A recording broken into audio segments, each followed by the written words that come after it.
He's an entrepreneur, speaker, author, and teacher, and he's served as a dedicated member of the Jamaican Diaspora community for years. David Mullings joins us from Florida this morning. Good to see you, sir. You're looking high spirits, looking sharp. How are you? I am good. It's been ups and downs, obviously, here in Florida, but today I'm feeling good and energized and happy to be here, Simone. Excellent. It's good to talk to you again, David. So let's pick up there. Florida being described by many scientists, doctors, others as a new epicenter of this coronavirus. Tell us how things are. How are you guys doing? How is the diaspora doing there? So it's hard. There's no other word than to say that. We've tried to make the best of it, but as you know, Florida reopened. We've now proven that we reopened too early. People haven't been following the social distancing rules. And on the diaspora side, we've had a lot of people infected. But the one that most people aren't talking about is the mental health aspects, not of just us being hooked up, right? Jamaicans love to go out, we want to play dominoes, drink some rum, and hang out and go to church. But more importantly is that the mental health aspect of our many diaspora medical professionals. So I have friends, investors, shareholders, family members who are medical professionals in New York, in Florida, in California. And I have spoken to enough of them that I don't want to talk to them too much again to ask what's happening in their hospitals. It is very disturbing to hear how they're having a hard time dealing with this death and this suffering. So it's been very hard. And then a lot of us have had people pass away in Jamaica. Yeah. Not necessarily from COVID, from other things, just regular, whether it's strokes, heart attacks, and we can't come down, or it's not responsible for some of us to fly down, certainly from Florida, California, and New York, which are the top three now. So it's been very hard in that way. You know, in terms of myself, my family, we lost our cousin Mark Scott tragically in a plane accident in Miramar back in May. Oh, and I'm so sorry, David. I didn't realize that was family.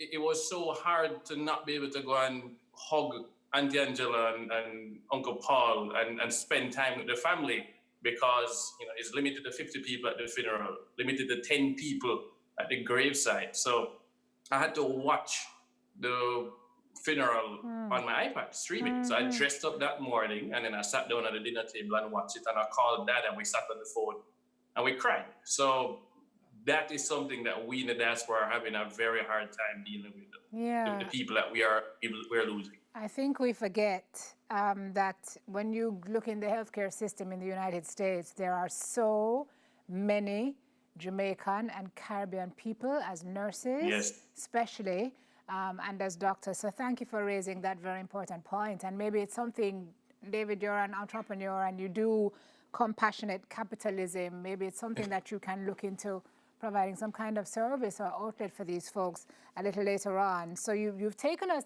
given us a personal peek. As a businessman, how are things going in Florida? How has COVID affected what you do? We see it's given a death blow to several businesses, but I think Blue Maho, which is one of your companies, and generally your other ventures are doing well. Am I right?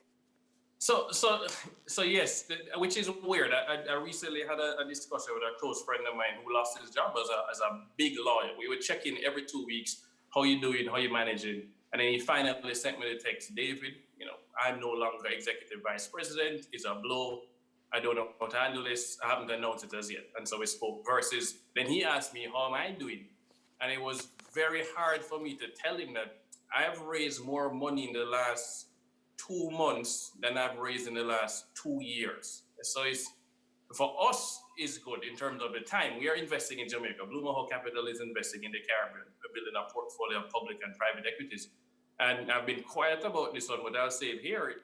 2 weeks ago, I won't say which day, but Blue Maho is buying shares, and we accounted for 20% of all the shares traded on the junior stock exchange in Jamaica on one of the days earlier this month. And we are going to continue buying because we think there is going to be great opportunity to support local businesses. And we have 2 private deals now being negotiated, one in Jamaica. So we get to inject capital into an economy that needs foreign direct investment. The diaspora would love to support, and this is now a way for us to do it. and we can provide some training. So it is conflicting. That's the only word. Yeah, Business it's such, for me. it's a paradox, So yeah, eh? it is a very interesting paradox. I do comfort myself by thinking that we are going to be bringing down capital exactly when Jamaican businesses are going to need access to foreign exchange, access to capital, and cheaper capital. Because we are in the US, interest rates are absurdly low. We can bring that to Jamaica as well. Yeah, FDI very important at this time because we need it. And as we mentioned foreign direct investment, I will mention US dollars. Let's talk about our tourism product, which is top earner for Jamaica. Struggling at this point, David, from where you sit. I'm going to ask you figuratively to give us that 30,000 feet view, high-level view of what you see happening in Jamaica with the reopening, how this is affecting our bottom line, and what you think ought to be our next steps, even as we encourage Jamaicans to get out and rediscover Jamaica. What is the outlook from where you sit? Well, I'm a long-term investor, so I'm always looking 10 years out, and we happen to be in 2030. So we had a very clear document called Vision. Well, in 2020, there's a very clear document called Vision 2030. Right. You know, my mentor, Michael Leachin, recently sent me the completed document from the COVID recovery task force that Dr. Nigel Clark, the Minister of Finance, helped to coordinate. And that was a very good peek into Jamaica 2.0 and where we have to go, where we should always have been going. So I want to echo what Pamela said. And she said we have to build back Jamaica better, which in my opinion, building back means building at bolt speed, which the Prime Minister has said that. So when I look at it though, I compare Jamaica to the Dominican Republic from the Caribbean side, the Greater Antilles, and then I look at Florida. So I'm in Florida, I went to school in Miami. Miami has roughly the same population, 2.7 million people, to Jamaicans 2.9. Miami has 101,000 cases for COVID-19. And Jamaica is less than 900, right? Fine, let's go nearer to home. The Dam Rep is 3.5 times Jamaica's population, 10.7 million. They have 61,000 cases, 60 times Jamaica with only 3.5 times more population.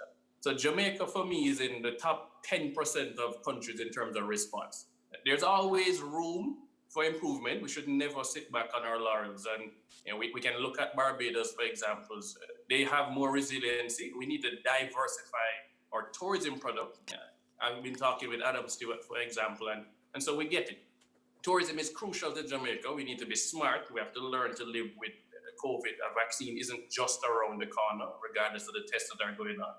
But at the same time, we had a concentration problem. Too many tourists come from only the US and Canada. So Jamaica needs to get a wider group of tourists. We need to push into environmental tourism, ecotourism, learning from Costa Rica. We need to look at heritage tourism. Let's get some Black Americans, we're talking, Black Lives Matter is happening. Let's get Black Americans to come to Jamaica and go to Black River, for example. Let's have them go to Falmouth. Let's have them go to Devon House. Learn about how Black people in the Caribbean have done some amazing things, and let's leverage that. So we need to diversify the tourism product itself, and then we already know we have to diversify the economy. Right. Yanni Epstein with ITEL BPO is a close friend of mine, and I've seen them moving up the value chain. So it's not just answering the phone and doing calls anymore. They're including chatbots. They're going to move up for more back office processing. Let's Knowledge do even industry, more of that. tech, yes, gotcha. Yeah, and you said you brought up the medical professionals. We can do telemedicine in Jamaica, right? My orthopedic surgeon is in Jamaica. When I played football for Real Mona and hurt my knee, he's the person that I'd go to. If I do an x-ray here in the US, they can mail it down or they email him the MRI, he pulls it up on his iPad, and we can get things done. So Jamaica, I think, could become a huge telemedicine hub for the US, who needs to reduce their medical costs. And they already know Jamaicans make great medical professionals. Yeah. See, guys, this is why we talk to David, because David have all the ideas. David, before we go, and we have to go in about 30 seconds, I want to ask you, we always have this discussion about diaspora and how diaspora can help Jamaica. And some people say it's just a talk shop because diaspora can't vote, and lots of discussions about how diaspora can help Jamaica. And this time, how can we help each other? Because the diaspora is in problems now. So how can diaspora help Jamaica, and how can we as Jamaicans help the diaspora? How do we effect that reciprocal relationship as we go? Right. And I love that you say it's two-way. We don't want to feel like we are just simply being asked, right?